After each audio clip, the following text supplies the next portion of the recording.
शहाबुद्दीन के गढ़ सिवान में दहाड़े मुख्यमंत्री योगी।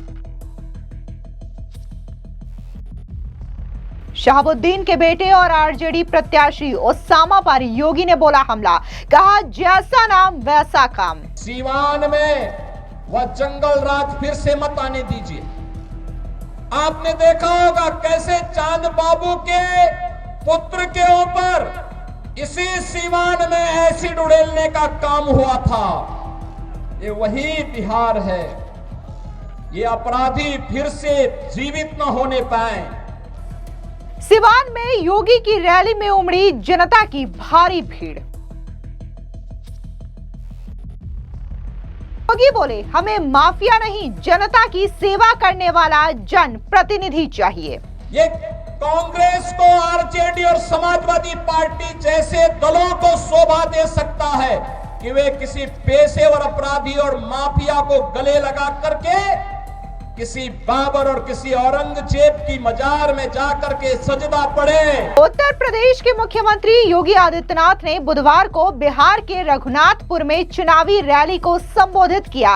ये विधानसभा क्षेत्र शहाबुद्दीन के गढ़ कहे जाने वाले सिवान जिले के अंतर्गत आता है। इस दौरान आपको बता दें कि मुख्यमंत्री योगी आदित्यनाथ ने यहां से शहाबुद्दीन के बेटे ओसामा और आरजेडी पर जोरदार तरीके से निशाना साधा। इतना ही नहीं, मुख्यमंत्री योगी आदित्यनाथ ने यह बताया कि कैसे आरजेडी ने राम मंदिर के रथ को रोकने का महापाप किया था। इसी के साथ ही मुख्यमंत्री योगी आदित्यनाथ ने सिवान की जनता से अपील करते हुए कहा कि वो जंगल राज को वापस न आने दे। आपको बता दें कि जल्द ही बिहार में पहले राउंड की वोटिंग होनी है, लेकिन इन सब के बीच में जिस तरीके से एनडीए ताबड़तोड़ तरीके से रैली कर रही है, इस दौरान देखने को मिल रहा है कि उत्तर प्रदेश के मुख्यमंत्री योगी आदित्यनाथ भी बकायदा चुनावी रण में हुंकार भरते हुए नजर आ रहे हैं। ऐसे में जब मुख्यमंत्री योगी आदित्यनाथ सिवान पहुंचे और यहां पर जनसभा को संबोधित किया तो बिहार की जनता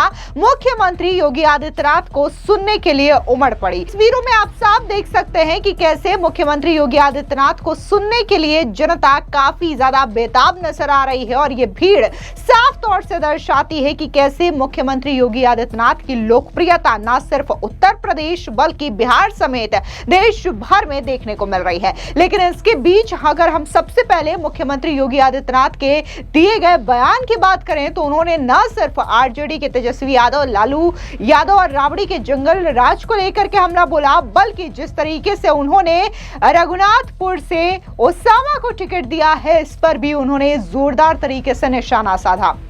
मुख्यमंत्री योगी आदित्यनाथ ने कहा कि आरजेडी ने यहां से जो प्रत्याशी दिया है वो अपने खानदानी आपराधिक पृष्ठभूमि के लिए पूरे देश में कुख्यात रहा है। नाम भी देखिए, जैसा नाम वैसा काम। आप भी सुनिए क्या कुछ ओसामा पर मुख्यमंत्री योगी आदित्यनाथ ने कहा। बहन और भाइयों, मैं जैसे इस धरती पर आया हूं, इंद्रदेव की बड़ी कृपा होने लग गई और बहुत ऐसे लग रहा है जैसे इंद्र भगवान भी पुष्पों की वर्षा करके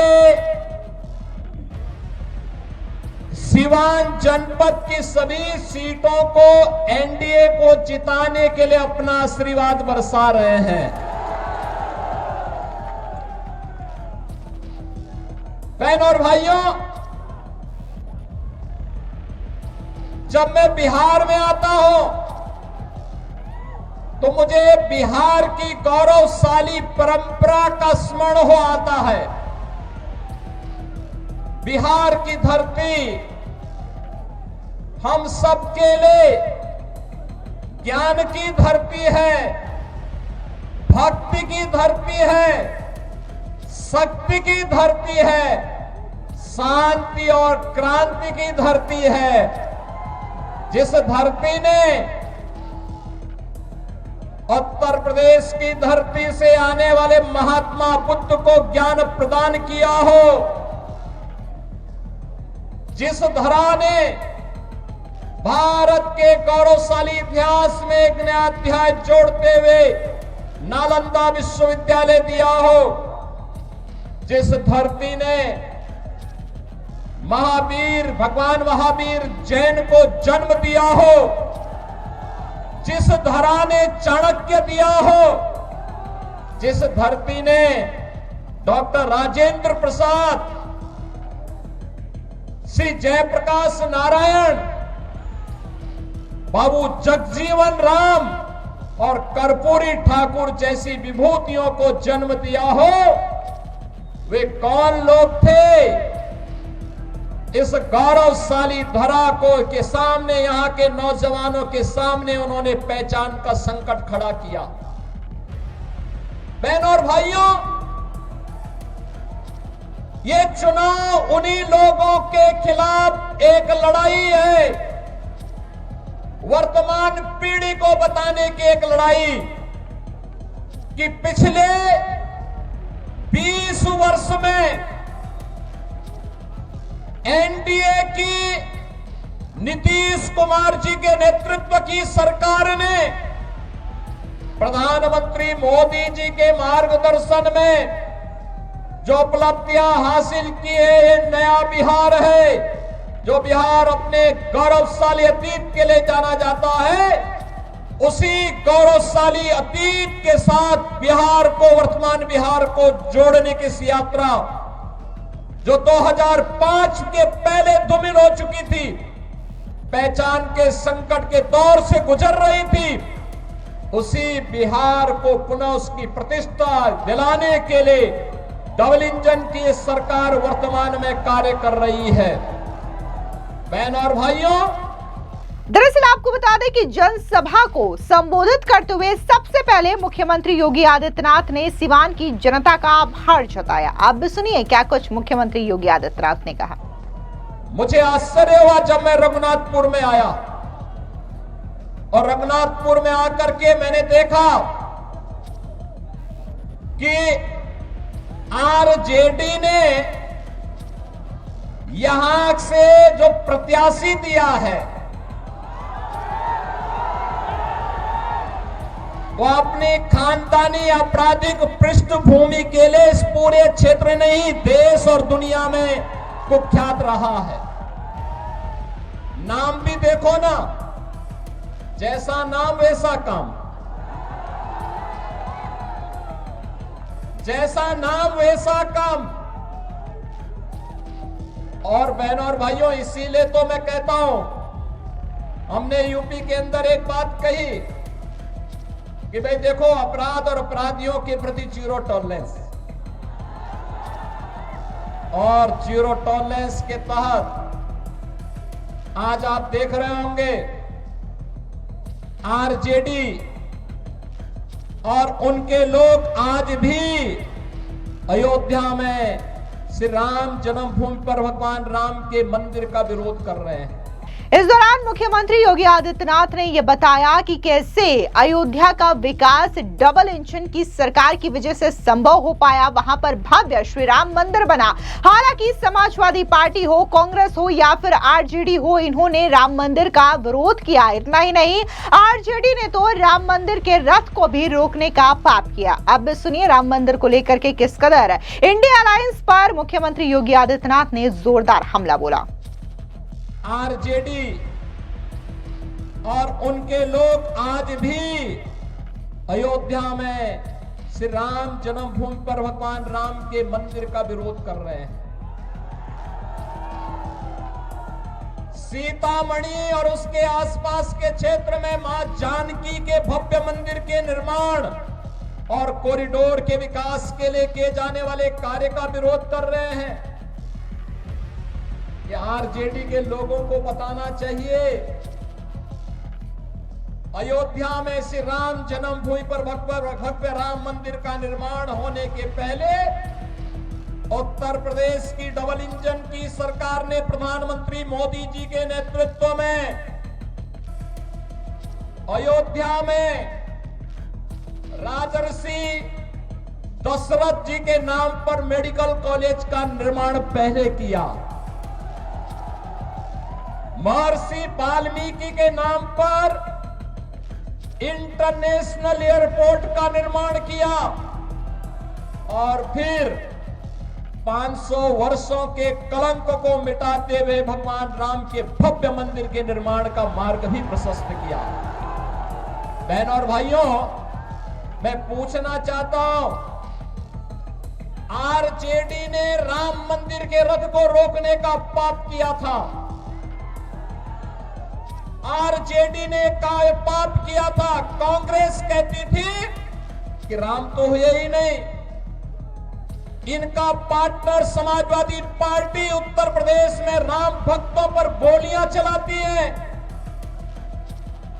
और ये लोग जब भी इन्हें अवसर मिला, एक ने बिहार के अंदर, एक ने उत्तर प्रदेश के अंदर, वहां के नौजवानों के सामने, वहां के नागरिकों के सामने पहचान का संकट खड़ा किया।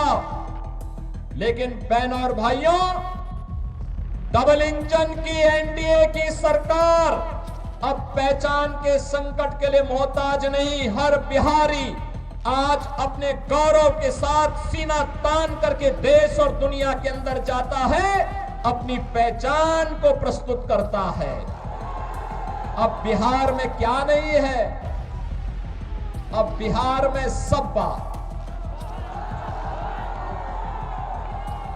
अच्छी सड़कें हैं और हम लोगों ने 6100 करोड़ रुपए की लागत से अयोध्या धाम को सीधे सीतामढ़ी से जोड़ने के लिए राम जानकी मार्ग के निर्माण के काम को भी युद्ध स्तर पर आगे बढ़ाया है।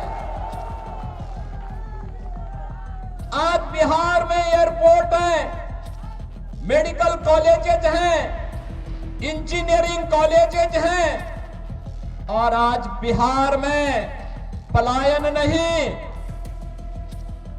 आज यहां पर प्रगति के नए नए प्रतिमान स्थापित करने की दिशा में बिहार आगे बढ़ा है। गरीब कल्याणकारी योजनाओं का लाभ गरीबों को मिल रहा है। अराजकता पैदा करने वालों के खिलाफ जीरो टॉलरेंस की नीति के तहत ये डबल इंजन की सरकार नीतीश जी के नेतृत्व में कार्य कर रही है।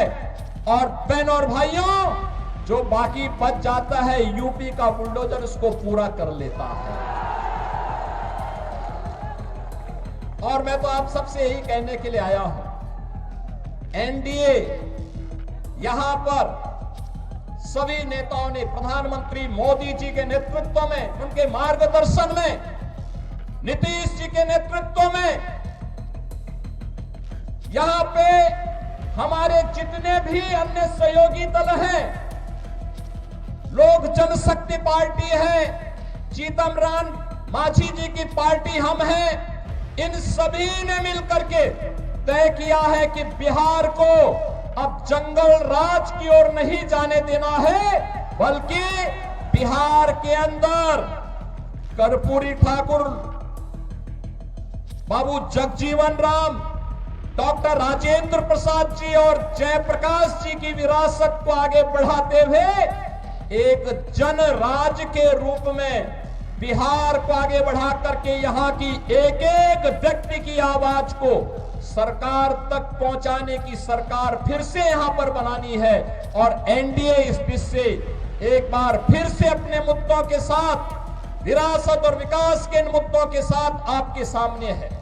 साथ ही मुख्यमंत्री योगी आदित्यनाथ ने शहाबुद्दीन के शासनकाल के साथ सिवान की जनता को यह याद दिलाया कि कैसे यहां पर शहाबुद्दीन का माफिया राज चलता था। और ऐसे में अब जब डबल इंजन की सरकार यहां पर विकास कर रही है, तो सिवान की जनता को भी चाहिए कि वो सिवान में वापस से जंगल राज की वापसी ना होने दे। सुनिए क्या कुछ सिवान पर योगी ने कहा। हमारे जितने भी अन्य सहयोगी दल हैं, लोक जनशक्ति पार्टी है, जीतन राम मांझी जी की पार्टी हम हैं, इन सभी ने मिलकर के तय किया है कि बिहार को अब जंगल राज की ओर नहीं जाने देना है, बल्कि बिहार के अंदर कर्पूरी ठाकुर, बाबू जगजीवन राम, डॉक्टर राजेंद्र प्रसाद जी और जयप्रकाश जी की विरासत को आगे बढ़ाते हुए एक जन राज के रूप में बिहार को आगे बढ़ा करके यहां की एक एक व्यक्ति की आवाज को सरकार तक पहुंचाने की सरकार फिर से यहां पर बनानी है और एनडीए इस बीच से एक बार फिर से अपने मुद्दों के साथ, विरासत और विकास के इन मुद्दों के साथ आपके सामने है। बहनों और भाइयों, सीवान में वह जंगल राज फिर से मत आने दीजिए। आपने देखा होगा कैसे चांद बाबू के पुत्र के ऊपर इसी सीवान में एसिड उड़ेलने का काम हुआ था। ये वही बिहार है। ये अपराधी फिर से जीवित न होने पाए। ये कांग्रेस को, आरजेडी और समाजवादी पार्टी जैसे दलों को शोभा दे सकता है कि वे किसी पेशेवर अपराधी और माफिया को गले लगा करके किसी बाबर और किसी औरंगजेब की मजार में जाकर के सजदा पड़े, लेकिन यह किसी सच्चे भारतीय को शोभा नहीं देता है। ये नहीं देता है। हम लोग तो उसी मार्ग के पथिक हैं जो गर्व से इस बारे में बोलता है कि रामलला हम आएंगे, मंदिर वही बनाएंगे और बना करके दिखा भी देते हैं। अब किसी को संदेह है अयोध्या में राम मंदिर के निर्माण में? किसी को संदेह है? लेकिन ये लोग प्रश्न उठाते थे, कहते थे कैसे होगा? हमने कहा अयोध्या को सुंदरतम नगरी के रूप में स्थापित करेंगे, और आज आप देख रहे होंगे अयोध्या सुंदरतम नगरी के रूप में स्थापित हो गई ना? कोई संदेह है क्या? कोई संदेह है क्या? और उत्तर प्रदेश में इन माफियाओं के ऊपर कार्रवाई कैसे होती है आपने देख लिया है ना? ये डबल इंजन की सरकार ही कर सकती है। एनडीए की डबल इंजन की सरकार ही ये करेगी। इनकी प्रॉपर्टी को भी जब्त कर दिया जाता है। गरीबों के लिए आवास बनाए जाते हैं, गरीबों के लिए भी आवास बनाए जाते हैं, और मैं स्वयं जाकर के उन गरीबों को वहां पर मकान की। आपको बता दें कि इस दौरान मुख्यमंत्री योगी आदित्यनाथ ने यह स्पष्ट किया है कि एनडीए के शासनकाल में माफिया को पनपने नहीं देंगे। साथ ही उन्होंने कहा कि जल्द ही देश से माफिया राज और नक्सलवाद भी खत्म होकर के रहेगा। सुनिए क्या कुछ माफिया और नक्सलवाद पर मुख्यमंत्री योगी ने कहा। गरीबों के लिए भी आवास बनाए जाते हैं, और मैं स्वयं जाकर के उन गरीबों को वहां पर मकान की चाबी भी दे देता हूं। बहनों और भाइयों, पहली बार आपने देखा होगा देश के अंदर गरीब को उसका सही हक मिला है। हर गरीब को राशन की सुविधा, हर गरीब के पास उज्ज्वला योजना का कनेक्शन, हर गरीब के पास शौचालय की व्यवस्था, हर गरीब के पास 5 लाख रुपए की आयुष्मान भारत की सुविधा। और बिहार में तो डबल इंजन की सरकार ने एक भी और भी कुछ काम किए। हर माता के खाते में अभी नगद धनराशि देकर के उन्हें स्वावलंबन के पथ पर अग्रसर करने का एक नया कार्य और प्रारंभ हो गया है। आप मुझे बताओ, ये मोदी जी के मार्गदर्शन में और नीतीश जी के नेतृत्व में बिहार के अंदर आज ये सभी कार्य युद्ध स्तर पर आगे बढ़ रहे हैं। ये कार्य हो रहे हैं। ये कार्य तभी होते हैं जब नारा होता है सबका साथ और सबके विकास का। और इससे पहले 2005 के पहले क्या होता था? सबका साथ लेकिन परिवार का विकास, एक परिवार का विकास होता था। अब उस परिवार के विकास को भी पीछे छोड़ करके फिर से ये लोग दोहराना चाहते हैं कि सबका साथ तो हो लेकिन माफिया का विकास हो। फिर से माफिया को पनपाने का कार्य हो रहा है। बहनों और भाइयों, माफिया को पनपने नहीं देना है। माफिया को पनपने नहीं देना है। दुनिया के अंदर से कम्युनिज्म समाप्त हो गया है और देश के यशस्वी गृह मंत्री अमित शाह जी ने घोषणा की है कि मार्च 2026 तक भारत से नक्सलवाद और माओवाद पूरी तरह समाप्त हो जाएगा। तो याद करना, नक्सलवाद और माओवाद को समाप्त करने के लिए डबल इंजन की सरकार चाहिए। हमें ये माले नहीं, वहां पर वह सीट लोक जनशक्ति पार्टी को चाहिए, एनडीए को चाहिए। इसके अलावा बकायदा मुख्यमंत्री योगी आदित्यनाथ ने सिवान की जनता से यह अपील की है कि वो एनडीए के प्रत्याशियों को वोट दे। और इसी प्रकार से रघुनाथपुर सीट ये जेडीयू एनडीए को चाहिए। इसके लिए आज आप सबसे अपील करने के लिए मैं आया हूं आपसे। बहनों और भाइयों, हमें अपराधी नहीं, हमें माफिया नहीं, हमें गांव, गरीब, किसान, नौजवान, महिलाओं और विकास के कार्यों को प्रभावी ढंग से आगे बढ़ाने वाला जनप्रतिनिधि चाहिए। आपके सुख दुख में सहभागी बनने वाला जनप्रतिनिधि चाहिए। गरीबों के साथ खड़ा होने वाला जनप्रतिनिधि चाहिए। अत्याचार और शोषण कराने वाला नहीं, पर्व और त्योहारों के समय दंगा कराने वाला नहीं,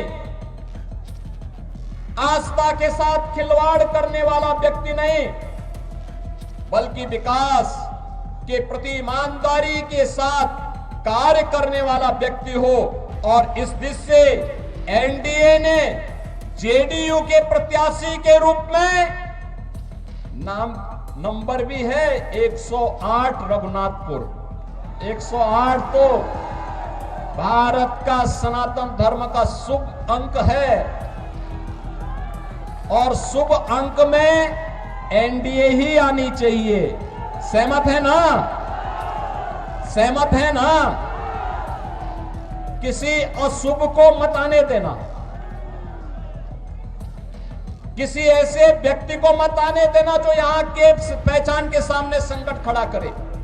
तो श्री विकास कुमार सिंह को रघुनाथपुर से और दरौली से श्री विष्णुदेव पासवान जी को, नाम भी विष्णुदेव पासवान, ये दो प्रत्याशी एनडीए के हैं। विजयी बना के भेजेंगे, बना के भेजेंगे। ये पीछे लोग क्यों, यहां इतनी बड़ी संख्या में लोग खड़े हैं, सभी लोग पीछे देखो और पीछे देखो, इधर देखो, सभी लोग सहमत हैं? विजयी होकर के जाएंगे ना दोनों लोग? आप लोग घर घर जाएंगे, एक एक घर में जाकर के मेरी अपील को पहुंचाएंगे। विरासत और विकास के लिए, यहां के नौजवानों के रोजगार के लिए, अन्नदाता किसानों की खुशहाली के लिए, बहन और बेटी की सुरक्षा के लिए और व्यापारियों को एक उन्मुक्त वातावरण में व्यापार करने के लिए, ऐसा वातावरण देने के लिए फिर से बिहार के अंदर एनडीए सरकार चाहिए। आप सभी सहमत हैं ना? होना चाहिए ना? नौजवानों को रोजगार मिलना चाहिए ना? किसानों को खुशहाली आनी चाहिए ना? बहन और बेटियों की सुरक्षा होनी चाहिए ना? ये काम केवल डबल इंजन की एनडीए सरकार ही करेगी। और इसके लिए विकास कुमार सिंह को रघुनाथपुर से और दरौली से श्री विष्णुदेव पासवान को प्रत्याशी बना करके एनडीए ने आपके पास भेजा है। विजयी बना के भेजेंगे। सभी लोग मेरे साथ बोलेंगे फिर, भारत माता की, भारत माता की, भारत माता की जय श्री राम, जय जय श्री राम। फिलहाल जिस तरीके से मुख्यमंत्री योगी आदित्यनाथ बिहार में ताबड़तोड़ रैलियां कर रहे हैं, इसने आरजेडी के साथ साथ इंडिया अलायंस की भी नींद उड़ा रखी है। और जिस तरीके से मुख्यमंत्री योगी आदित्यनाथ ने सिवान में ये रैली की, उन्होंने न सिर्फ आरजेडी पर हमला बोला, इंडिया अलायंस पर हमला बोला, बल्कि शहाबुद्दीन के गढ़ में जा करके उन्होंने साफ तौर से शहाबुद्दीन के बेटे ओसामा पर भी जोरदार अटैक किया। फिलहाल इस पूरी खबर पर आपकी क्या राय है, कमेंट सेक्शन में जरूर बताएं। धन्यवाद।